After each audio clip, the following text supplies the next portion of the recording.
नमस्कार। कहा जाता है कि समय बहुत बलवान होता है।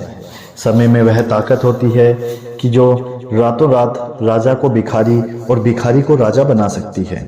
ऐसा भी कहा जाता है कि भाग्य का लिखा कोई नहीं बदल सकता। क्या यह बात सच है या झूठ? चलिए इसे एक पुरानी गाथा के माध्यम से समझते हैं। आपसे निवेदन है कि इस कहानी में हमारे साथ अंत तक बने रहें। चलिए बिना समय बर्बाद किए कहानी को शुरू करते हैं।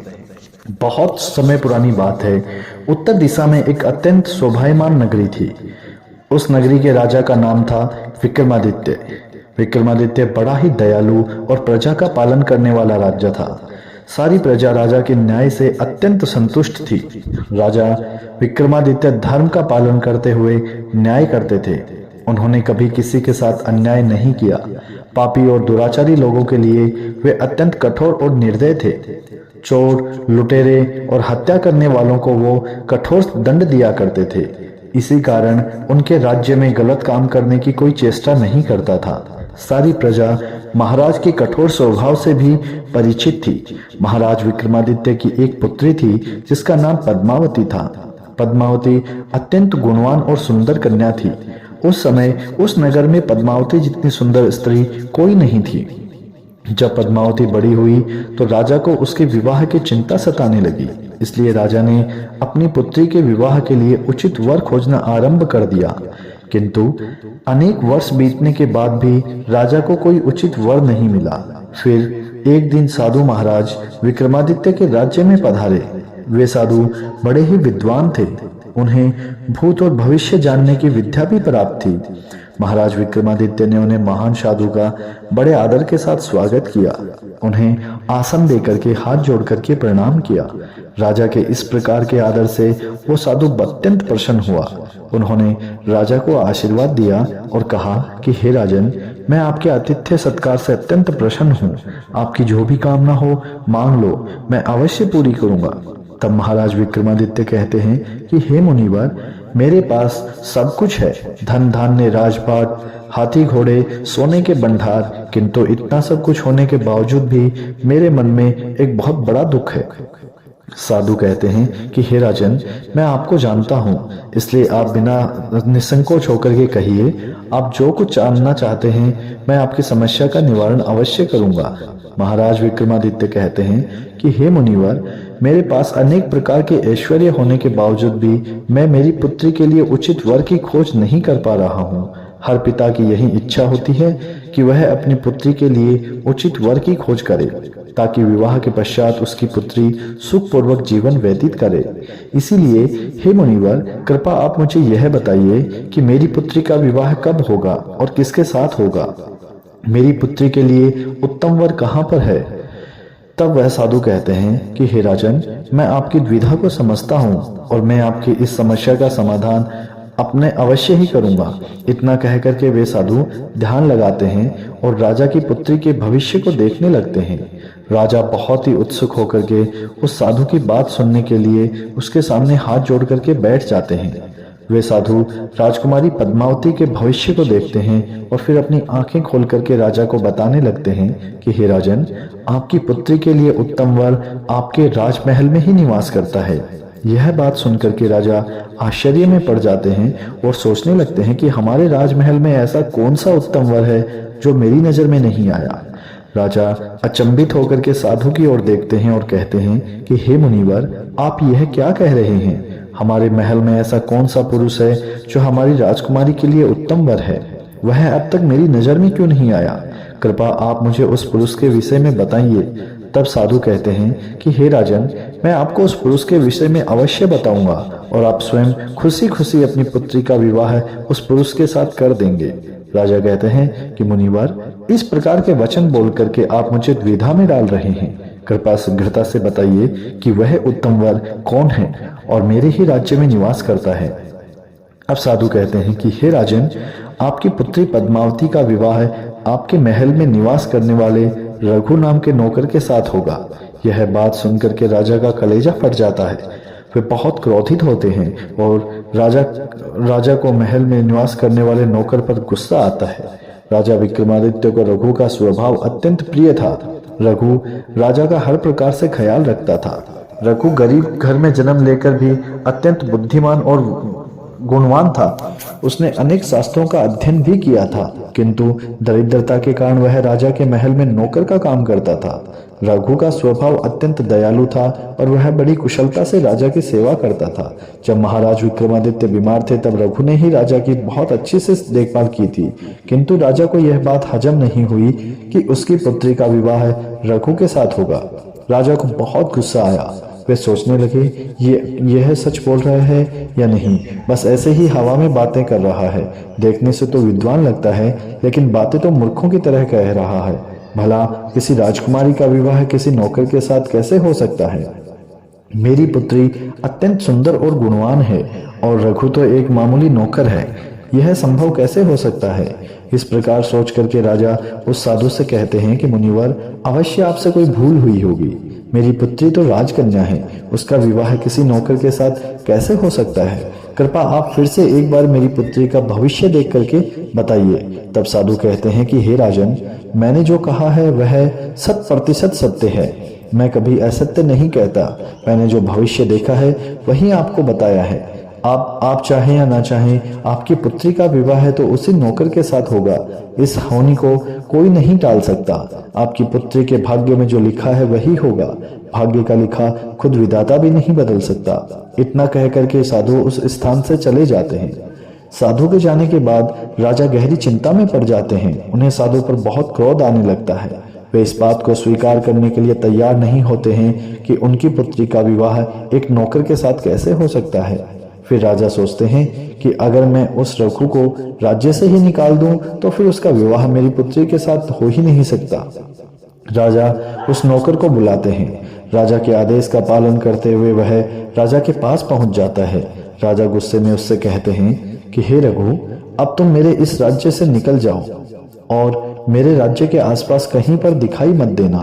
तब रघु कहता है कि महाराज, कृपया मुझे क्षमा कीजिए। मुझसे कोई भूल हो गई है क्या मैंने कोई ऐसा अपराध किया है? कृपया मुझे ऐसा दंड ना दीजिए। मेरे माता पिता वृद्ध हैं, उन्हें लेकर के मैं कहाँ जाऊंगा? हमें केवल आप ही का तो सहारा है। आप जो भी कहेंगे वह कार्य करने के लिए मैं तैयार हूँ। कृपया आप मुझे राज्य से ना निकालिए। तब महाराज विक्रमादित्य को रघु पर बड़ी दया आ जाती है। राजा सोचते हैं कि इस रघु ने तो मेरी बड़ी सेवा करी है, इस प्रकार इसे दंड देना तो उचित नहीं होगा। राजा कहते हैं कि हे रघु, तुम्हारे माता पिता की रक्षा मैं करूंगा। उन्हें राजमहल में रहने दूंगा और उनकी अच्छी तरह से देखभाल भी की जाएगी, किंतु तुम्हें राजमहल छोड़ करके जाना ही होगा। यदि तुम हमारे राज्य से नहीं गए तो तुम्हें सूली पर चढ़ाया जाएगा। इसलिए इसी क्षण तुम मेरे आदेश का पालन करो और मेरे राज्य को छोड़ करके यहाँ से चले जाओ और फिर कभी दोबारा अपना मुख मत दिखाना। यदि तुम इस राज्य में दिखाई पड़े और तुमने मेरे आदेश का उल्लंघन किया तो मैं तुम्हें मृत्यु दंड दे दूंगा। रघु सोच में पड़ जाता है, आखिर मैंने ऐसा कौन सा अपराध किया है जो राजा मुझे राजमहल से निकाल रहे हैं? अवश्य ही कोई बड़ा ही कारण होगा, अन्यथा महाराज कभी किसी के साथ अन्याय नहीं करते हैं। इतना सोच करके रघु राजा से कहता है कि हे महाराज, आप बड़े ही दयालु हैं। आप मेरे माता पिता की जिम्मेदारी उठा रहे हैं, इसलिए मैं आपका आभारी हूँ। मैं जानता हूँ कि मेरे माता पिता आपके पास सुखी रहेंगे, इसलिए अब मैं आपके आदेश का पालन करते हुए आपके राज्य को छोड़ करके चला जाता हूँ और जब तक आप मुझे स्वयं नहीं बुलाते तब तक मैं लौटकर नहीं आऊंगा। महाराज कहते हैं कि हे रघु, तुम्हारी निष्ठा से मैं प्रसन्न हूँ, किंतु मैं भाग्य के खेल के कारण विवश हूँ। इसलिए अब तुम किसी दूसरे राज्य में चले जाओ और अपना जीवन वहां जाकर के सुखपूर्वक व्यतीत करो। रघु महाराज के राज्य को छोड़ करके चला जाता है। चलते चलते वह एक जंगल में पहुंचता है और उसे वह साधु वही मिलता है जिन्होंने राजकुमारी पद्मावती की भविष्यवाणी की थी। रघु उस साधु को देख करके उन्हें प्रणाम करता है और कहता है कि हे मुनिवर, इस वन में आप अकेले ही क्यों भटक रहे हैं? क्या आपको कोई सहायता चाहिए तो बताइए, मैं आपकी सहायता अवश्य करूंगा। वे साधु रघु को देख करके मुस्कुराते हैं और कहते हैं कि हे वत्स, तुम्हारा भाग्य बड़ा ही प्रबल है। मैं देख पा रहा हूँ कि तुम्हारे पास बहुत सारी धन संपत्ति आने वाली है। रघु कहता है कि हे मुनिवर, आपने जो भी कहा मैं उसके लिए आपका धन्यवाद करता हूँ। किंतु मैं तो राजा के महल से एक मामूली नौकर था। अब राजा ने भी मुझे अपने राज्य से निकाल दिया है, इसलिए अब मैं काम और भोजन की तलाश में भटक रहा हूँ। तब वो साधु कहते हैं कि वत्स, जो भी होता है अच्छे के लिए होता है। तुम एक सत्यवादी और धार्मिक पुरुष हो, इसलिए तुम्हारे साथ कभी अनुचित नहीं होगा। अगर तुम मेरी बात मानोगे तो मैं तुम्हारे हित की बात कहना चाहता हूँ। रघु कहता है कि हे मुनिवर, आप जो भी आदेश देंगे मैं उसका पालन अवश्य करूंगा। वे साधु कहते हैं कि हे वत्स, अब तुम दक्षिण की ओर जाओ, वहां पर राजा धर्मवीर का राज्य है। उन्हीं के राज्य में जाने के बाद तुम्हारा कार्य सफल हो जाएगा। रघु उस साधु की बात का स्वीकार कर लेते हैं और उन्हें प्रणाम करके उनके आदेश को लेकर के दक्षिण दिशा की ओर निकल पड़ता है। बहुत दिन चलने के बाद रघु दक्षिण देश में राजा धर्मवीर के राज्य में पहुंच जाता है। दक्षिण देश के राजा धर्मवीर बहुत ही वृद्ध होते, उनकी कोई संतान नहीं होती है। जब राजा धर्मवीर की मृत्यु होने वाली होती है, तब उन्हें स्वप्न में साक्षात देवी लक्ष्मी आकर के दर्शन देती है और कहती है, हे राजन, तुमने अपने जीवन काल में बहुत पुण्य के काम किए हैं। तुमने दान धर्म करते समय कभी भी कंजूसी नहीं करी है, किंतु तुम्हारे पूर्व जन्म के पाप के कारण तुम संतानहीन रहे हो।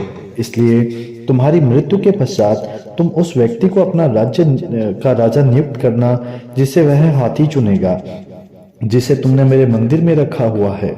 इतना कह करके देवी लक्ष्मी अंतर्ध्यान हो जाती हैं। राजा धर्मवीर मृत्यु से पूर्व अपने मंत्रियों से कहता है कि हे मंत्रियों, अब मेरी मृत्यु का समय निकट आ चुका है। साक्षात मां लक्ष्मी ने मुझे दर्शन देकर के एक महत्वपूर्ण कार्य सौंपा है। मेरी मृत्यु के पश्चात तुम उस व्यक्ति को अपना राजा घोषित करना जिसे मां लक्ष्मी के मंदिर में रखा हुआ हाथी चुनेगा। सभी मंत्री राजा की बात का आदर करते हैं और ऐसा ही करेंगे कह करके राजा को आश्वासन देते हैं। फिर कुछ समय के बाद राजा की मृत्यु हो जाती है। राजा की मृत्यु के बाद सभी मंत्रीगण उस हाथी को लेकर के राजमहल के सामने खड़े हो जाते हैं और सारी प्रजा से कहते हैं, यह हाथी जिसका भी चुनाव करेगा वही हमारा अगला राजा होगा। ऐसा हमारे धर्मवीर महाराज का आदेश है। फिर सभी प्रजाजन उस स्थान पर इकट्ठे हो जाते हैं। उसी समय रघु भी उस स्थान पर पहुंच जाता है। वह वहां का दृश्य देख करके कुछ समझ नहीं पाता कि क्या चल रहा है। वह अभी चुपचाप खड़ा था, वह देखने लग जाता है। फिर देवी लक्ष्मी का हाथी अपने सूंड में फूलों की माला पकड़कर राजा का चुनाव करने के लिए आगे बढ़ता है। सबसे पहले वह मंत्रियों के पास जाता है। वह मंत्रियों की ओर गौर से देखता है, लेकिन किसी का भी चुनाव नहीं करता। यह देख करके मंत्रीगण आश्चर्य में पड़ जाते हैं। फिर वह हाथी धीरे धीरे प्रजा के लोग सामने जाता है, वहां से भी गुजरने लगता है। सभी प्रजाजन उस हाथी को देख करके उसे पुकारने लगते हैं, लेकिन हाथी प्रजा में से किसी का चुनाव नहीं करता। और कुछ समय बाद वह हाथी उस स्थान पर पहुंच जाता है जहां रघु खड़ा होता है। वह हाथी रघु के सामने खड़ा होता है और उसे गौर से देखता है। कुछ समय तक रघु के सामने रुकने के बाद वह हाथी उस रघु के गले में माला डाल देता है और उसी का चुनाव अगले राजा के तौर पर करता है। यह देख करके सभी मंत्री और प्रजाजन आश्चर्यचकित हो जाते हैं और नए राजा की प्रशंसा करने लगते हैं। फिर सभी मंत्रीगण उस रघु के पास जाते हैं और उसका सत्कार करते हुए कहते हैं कि हे राजन, आप कौन हैं जिन्हें मां लक्ष्मी के हाथी ने हमारे नए राजा के तौर पर चुना है। तब रघु उन्हें अपना परिचय देता है। फिर सभी मंत्री रघु को दक्षिण देश का राजा घोषित कर देते हैं और उन्हें राजगद्दी पर बिठा देते हैं। जब रघु राजगद्दी पर बैठता है तो उसे उस साधु की कही बात याद आ जाती है। वह प्रसन्नता से मुस्कुराने लगता है। रघु राजा बनकर के प्रजा की बहुत सेवा करता है। वह अनेक मंदिर और देवालयों का निर्माण करवाता है, अनेक धार्मिक अनुष्ठान करता है और दान धर्म करता है, जिससे उसकी कीर्ति संपूर्ण पृथ्वी लोक में फैल जाती है। हर तरफ राजा रघु की प्रशंसा होने लगती है। राजा विक्रमादित्य भी दक्षिण देश के राजा के विषय में बहुत सुनते हैं। उनकी कीर्ति और महानता से प्रभावित होकर के वे निश्चय करते हैं कि अपनी पुत्री का विवाह दक्षिण देश के राजा के साथ ही करेंगे। तब महाराज विक्रमादित्य अपनी पुत्री के विवाह का प्रस्ताव दक्षिण के राजा के पास भेजते हैं। महाराज विक्रमादित्य से उनकी पुत्री के विवाह का प्रस्ताव देख करके रघु बहुत प्रसन्न हो जाता है और उस प्रस्ताव को स्वीकार कर लेता है। फिर महाराज विक्रमादित्य अपने रथ में सवार होकर के दक्षिण देश के राजा से मिलने के लिए चल देते हैं उनके मन में बड़ी प्रसन्नता होती है। वे भगवान का धन्यवाद देते हुए कहते हैं कि हे प्रभु, आपने मेरी कामना को पूर्ण किया और मेरी पुत्री के लिए उत्तम वर प्रदान किया। आपको मैं कोटि कोटि धन्यवाद करता हूँ। जब महाराज विक्रमादित्य रथ में बैठकर जा रहे होते हैं, तभी उन्हें रास्ते में वही साधु मिलते हैं जिन्होंने राजकुमारी पद्मावती के विवाह की भविष्यवाणी की थी। महाराज विक्रमादित्य अपना रथ रोक करके उस साधु से कहते हैं कि हे मुनिवर, आपकी वाणी तो असत्य निकली। आपने कहा था कि मेरी पुत्री का विवाह तो हमारे राजमहल में ही रहने वाले नौकर के साथ होगा, इसलिए मैंने उस नौकर को अपने घर से निकाल दिया था। अब मेरी पुत्री का विवाह दक्षिण देश के महान राजा के साथ होने जा रहा है। उन्होंने संपूर्ण पृथ्वी पर विजय प्राप्त की है। राजा की बात सुनकर के वो साधु मुस्कुराने लगते हैं और कहते हैं कि हे राजन, मैंने जो भविष्यवाणी की थी वह सत्य थी और वही होगा जो मैंने कहा था। भाग्य का लिखा कोई नहीं मिटा सकता। राजा विक्रमादित्य उस साधु की बातों को नजरअंदाज कर देते हैं और हंसते हुए आगे बढ़ते हैं। दोस्तों, कुछ समय आने के बाद महाराज विक्रमादित्य दक्षिण देश के राजा के राजमहल के पास पहुंच जाते हैं। वहां के मंत्रीगण राजा विक्रमादित्य का स्वागत करते हैं और उन्हें लेकर के राजा रघु की सभा में ले जाते हैं। जब विक्रमादित्य रघु को देखते हैं तो उनकी आंखों पर विश्वास नहीं होता। वे देखते ही अपने नौकर रघु को पहचान लेते हैं। राजा सोचने लगते हैं कि यह राजा तो मेरे यहाँ का नौकर रघु की तरह ही दिखाई पड़ रहा है। तब रघु राजा विक्रमादित्य के पास आता है और कहता है कि हे महाराज, आपने मुझे पहचाना? मैं वही रघु हूँ जो आपके राज्य में नौकर का काम करता था और जिसे आपने अपने राज्य से निकाल दिया था। फिर रघु राजा को सारी हकीकत बता देता है। रघु की बात सुनकर के राजा विक्रमादित्य लज्जित हो जाते हैं और शर्म से अपना सर झुका लेते हैं और कहते हैं, हे रघु, मुझे क्षमा करें। मैंने आपके साथ बहुत अन्याय किया है। मेरे द्वारा जो भी भूल हुई है, कृपा उसे क्षमा करें। तब रघु कहता है कि हे महाराज, आप मुझसे क्षमा ना मांगे। मैं जो कुछ भी हूँ केवल आपकी वजह से हूँ। यदि उस दिन आप मुझे राज्य से ना निकालते तो आज मैं राजा नहीं बन पाता। यह सब भाग्य का खेल था। भाग्य में जो लिखा होता है वही होता है, इसे कोई भी बदल नहीं सकता। रघु की बात सुनकर के विक्रमादित्य बहुत प्रसन्न हो जाते हैं और अब फिर राजा विक्रमादित्य खुशी खुशी अपनी पुत्री पद्मावती का विवाह रघु के साथ कर देते हैं। महाराज विक्रमादित्य को बड़ा दुख होता है कि उन्होंने उस महान साधु का अपमान किया था जिन्होंने पद्मावती के विषय में भविष्यवाणी की थी कि उसका विवाह रघु के साथ होगा। फिर महाराज विक्रमादित्य साधु से मिलने के लिए जाते हैं और उन्हें प्रणाम करके क्षमा याचना करते हैं। वे साधु राजा को क्षमा कर देते हैं और कहते हैं कि हे राजन, मैंने पहले ही कहा था, भाग्य का लिखा कोई बदल नहीं सकता। जो भाग्य में लिखा होता है वही होता है। दोस्तों, कोई भी इंसान चाहे जितना भी प्रयास कर ले, लेकिन भाग्य में जो लिखा है उसे बदल पाना संभव नहीं है।